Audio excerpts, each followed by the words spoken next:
حالانکہ نبی اکرم صلی اللہ علیہ وآلہ وسلم جس دور میں تشریف لائے اس دور میں سلسلہ اور طریقہ کار کیا تھا اللہ رب العزت نے قرآن مجید میں ذکر کیا.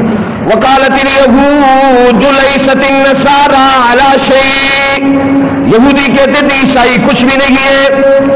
وقالت النصارى ليست اليهود على شيء. اسی طریقے سے یہ دوسرا گروہ اس کی نفی کا اعلان کرتا تھا اور اعلان ہوتا تھا وقالوا لن يدخل الجنة الا من كان هودا، جنت میں کوئی نہیں جا سکتا الا من كان هودا، جو یہودی ہوگا وہ جنت جائے گا. یہ ان کے اعلانات تھے. نصارہ کا اعلان تھا وقالوا لن يدخل الجنة الا من كان. اب ہودن کے بعد اس کا عطف ہے اور نصارہ پر. ان کا اعلان تھا کہ جو نصرانی ہوگا وہ جو ہے جنت جائے گا، اس کے علاوہ کوئی نہیں جائے گا. جنت کے ٹھیکیدار بنے بیٹھے تھے. اللہ رب العزت نے فرمایا تلک امانیہم قل ہاتوا برہانکم ان کنتم صادقین. یہ جو نعرے لگا رہے ہو کہ یہ فلاں جنت جائے گا اس کے علاوہ نہیں جائے گا، یہ آپ کے خواہشات ہے، یہ آپ کے آرزو ہے. تلک امانیہم، ارے اگر آپ کے پاس کوئی دلیل ہے ہاتو راوڑا، ہاتو کا معنی ہے لے آؤ، ہاتو برہانکم، اپنی دلیل کو لے آؤ، ان کنتم صادقین، اگر تم سچے ہو. اس وقت معاملہ یہ تھا. لیکن آج الکفر ملت واحدہ، آج سب یکجا ہے. نبی پاک صلی اللہ علیہ وآلہ وسلم نے 1400 سال پہلے اعلان کر دیا الکفر ملت واحدہ، کفر ایک مذہب ہے. اس کو یہ نہ سمجھو کہ یہ ہے وہ ہے وہ فلاں ہے. نبی اکرم صلی اللہ علیہ وآلہ وسلم فرما رہے الکفر ملت واحدہ، کفر ایک مذہب ہے، ایک مسلک ہے، ایک مشرب ہے، ایک ملت ہے. اس کو الگ الگ نہ سمجھو. میرے عزیز ساتھیوں، آج مسلمانوں کے خلاف کفر یکجا ہے، اکٹھا ہے. اور نبی اکرم صلی اللہ علیہ وآلہ وسلم کی وہ حدیث جو نبی اکرم صلی اللہ علیہ وآلہ وسلم نے آج سے 1400 سال پہلے فرمائی، فرمانے لگے صحابہ کرام رضوان اللہ تعالی علیہ مجمعین جمع ہے. نبی اکرم صلی اللہ علیہ وآلہ وسلم نے فرمایا کہ ایک ایسا زمانہ آئے گا کہ لوگ مسلمانوں کے خلاف ایک دوسرے کو ایسے پکاریں گے جس طریقے سے دسترخوان پر کھانا تیار ہو جائے، اور لوگ ایک دوسرے کو پکارتے کہ آ جائے بھائی کھانا تیار ہے. صحابہ کرام رضوان اللہ تعالی علیہ مجمعین نے پوچھا اللہ کے رسول کیا اس وقت مسلمانوں کی تعداد کم ہوگی؟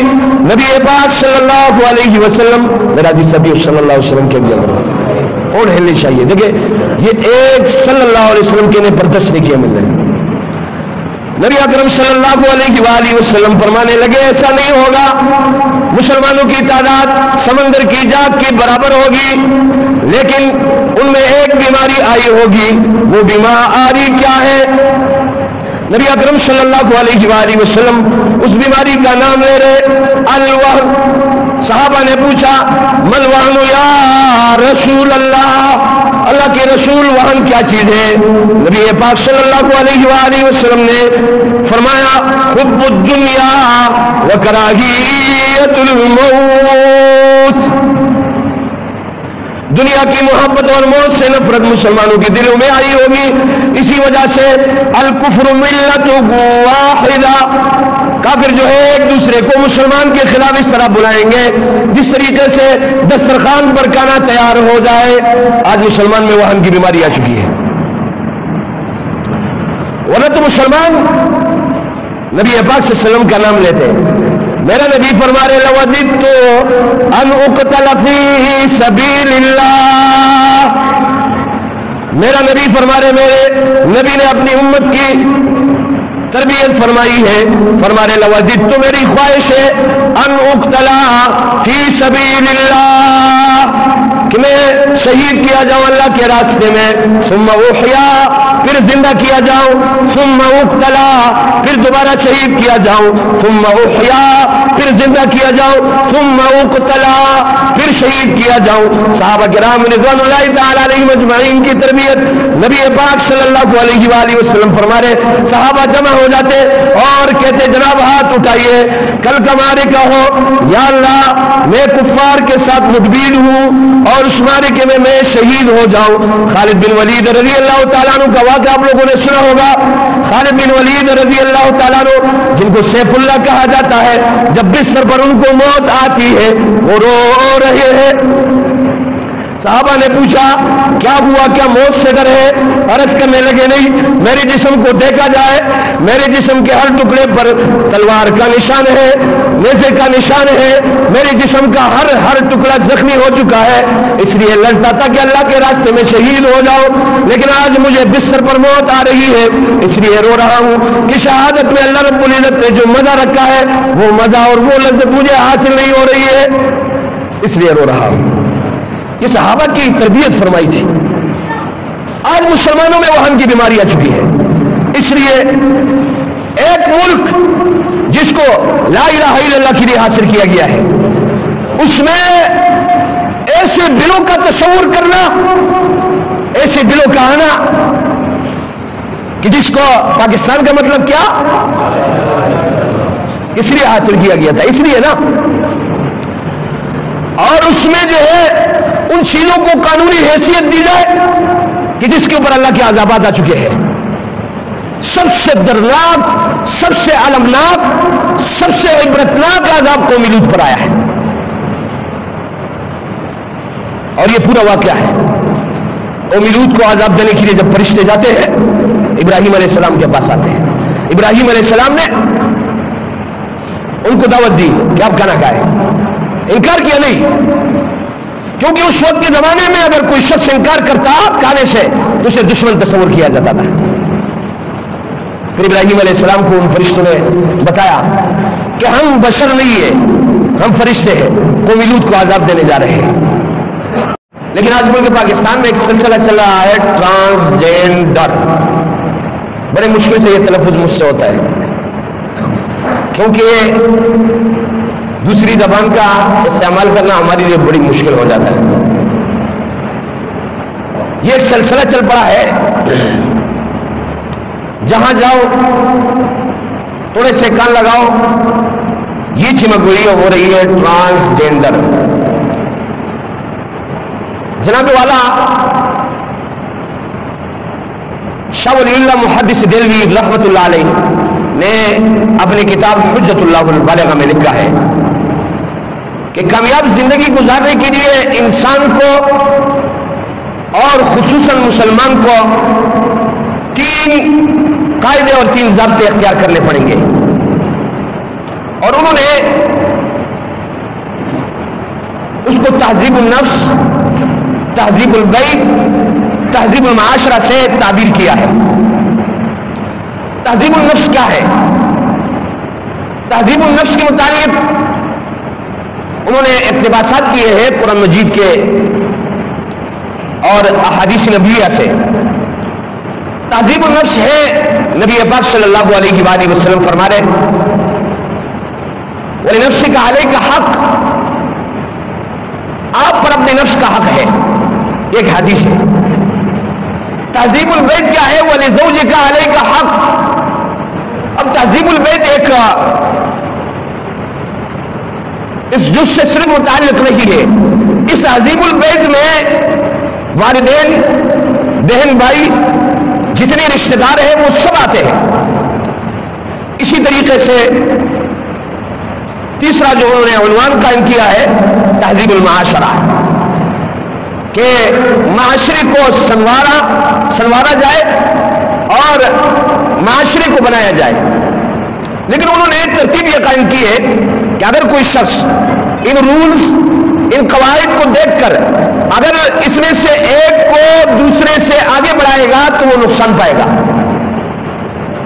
مثلا ایک شخص ہے، وہ چاہتا ہے کہ میں تہذیب المعاشرہ یعنی معاشرے کو سنواروں، معاشرے کو ٹھیک کروں اور معاشرے میں ایک انقلاب برپا کروں، لیکن بات یہ ہے کہ وہ صحت مند نہیں ہے، وہ بیمار ہے،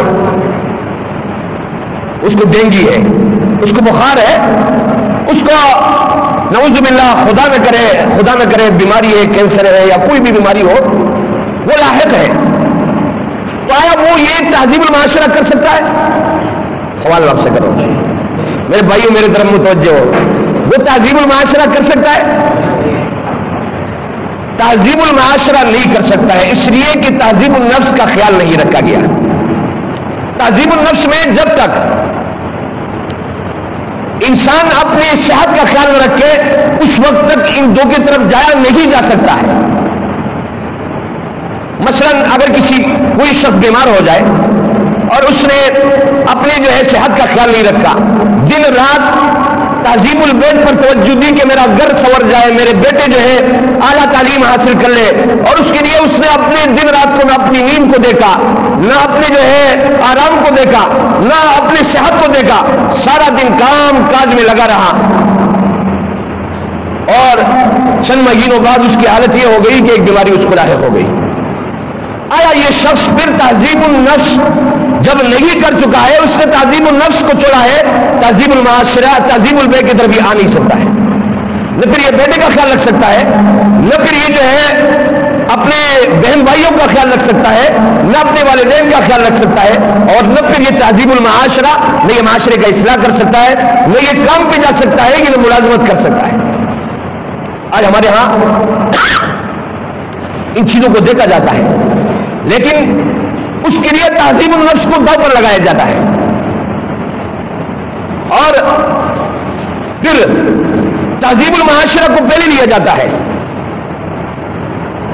اور تہذیب البیت جو ہے وہ بعد میں لی جاتی ہے۔ انہوں نے اصول قائم کیے حجت اللہ البالغہ میں، سب سے پہلا تہذیب النفس، تہذیب البیت، تہذیب المعاشرہ، کامیاب زندگی اور اقتباسات کی احادیث نبویہ سے، اور احادیث کو انہوں نے اکٹھا کیا۔ اب نبی پاک صلی اللہ علیہ وآلہ وسلم کی حدیث ہے، وَلِنَفْسِكَ عَلَيْكَ حَقٌّ وَلِزَوْجِكَ عَلَيْكَ حَقٌّ، آپ کے اوپر آپ کے نفس کا، آپ کے جان کا آپ کے اوپر حق ہے کہ آپ اس نفس کو آرام دیں، آپ اس نفس کو جو ہے چند گھنٹے کے لیے آپ کام میں استعمال کریں اور چند گھنٹے اس کو آرام دینا، یہ اس کا حق ہے۔ لیکن اگر کوئی شخص اس کو چھوڑ کر اس کو ساری 24 گھنٹے کام کاج میں لگا رہے، یہ اس نے اپنے نفس کے حق کو کھا لیا، اور اس کا نتیجہ یہ نکلے گا یہ شخص کل جا کو بیمار ہو جائے گا۔ جب یہ بیمار ہو جائے گا، نہ یہ تہذیب البیت کی طرف جا سکتا ہے، نہ یہ تہذیب المعاشرہ کی طرف جا سکتا ہے۔ اس لیے یہ اصول ہے نبی اکرم صلی اللہ علیہ وآلہ وسلم نے سمجھائے ہیں، وَلِنَفْسِكَ عَلَيْكَ حَقٌّ وَلِزَوْجِكَ عَلَيْكَ حَقٌّ، اور اس کے بعد نبی اکرم صلی اللہ علیہ وآلہ وسلم فرما رہے کہ آپ کے اوپر آپ کی بیوی کا حق ہے۔ آج جو یہ ٹرانسجینڈر کا یہ مسئلہ چلا آ رہا ہے، یہ میں آپ کو بتا دوں یہ ایسا نہیں ہے جس طریقے سے ہم اس کو سادے اس میں لے رہے ہیں، یہ کوئی چھوٹی بات نہیں ہے، یہ ایک تہذیب کی لڑائی ہے، ایک تہذیب کی جنگ ہے۔ اور میں آپ کو بتا دوں کہ آج دنیا پر یہودیت قابض ہے، اور یہودیت نے عیسائیوں کو بھی اپنا ماتح کیا ہوا ہے۔ اگرچہ دیکھنے میں آپ کو عیسائی جو ہے پاورفل نظر آ رہے ہیں، لیکن معیشت کی وجہ سے انہوں نے ان کو اپنا ماتح کیا ہوا ہے۔